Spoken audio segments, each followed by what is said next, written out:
جب اللہ سبحانہ تعالیٰ آپ کو نوازے تو سب سے پہلے اپنے والدین کا خیال رکھیں۔ اپنی ماما اور پاپا کے لیے ایک آرام دہ بستر خریدیں جو اس کے جسم کو سکون دے۔ اگر ممکن ہو تو گھر کے پرانے حصے جیسے باورچی خانہ اور باتھ روم کی مرمت کروائیں۔ والدہ کے لباس، جوتے، کمبل اور ضروریات کی دیگر اشیاء کا دھیان رکھیں۔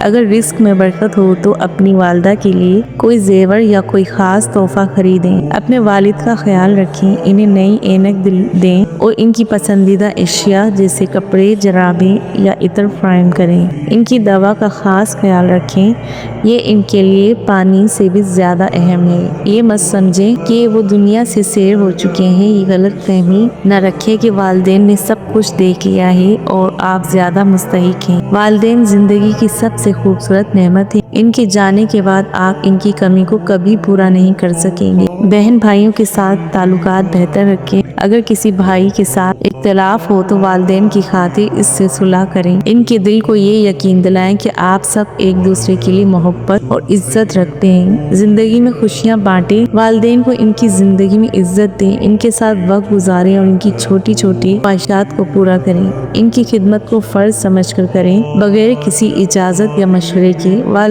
والدین کے شکریہ کا انتظار نہ کریں۔ جب والدین شکریہ کہیں تو یہ اکثر ان کی خلوص یا حالات کی وجہ سے ہوتا ہے۔ وہ اکثر آپ کی مصروفیات کا خیال رکھتے ہوئے اپنی ضروریات کو ظاہر نہیں کرتے۔ اپنی مرضی سے ان کی ضروریات پوری کریں کیونکہ وہ اس کا اظہار کرنے سے جھجکتے ہیں۔ ان کے دل کو خوش کریں، انہیں بغیر بتائے تحائف دیں، ان کے لیے آسانیاں پیدا کریں اور اپنی زندگی کے فیصلوں میں ان کی رائے شامل کریں۔ یاد رکھیں وہ بوڑھے ضرور ہیں لیکن ان کے دل میں ایک بچہ چھپا ہوا ہے جو آپ کے پیار اور توجہ کا طلبگار ہے۔ اللہ سبحانہ تعالیٰ والدین پر رحم کرے جو دنیا سے رخصت ہو چکے ہیں اور جو حیات ہیں ان کو صحت اور سکون عطا کرے۔ والدین کا خیال رکھنا عبادت ہے، ان کی خدمت دنیا اور آخرت کی کامیابی کا ذریعہ ہے۔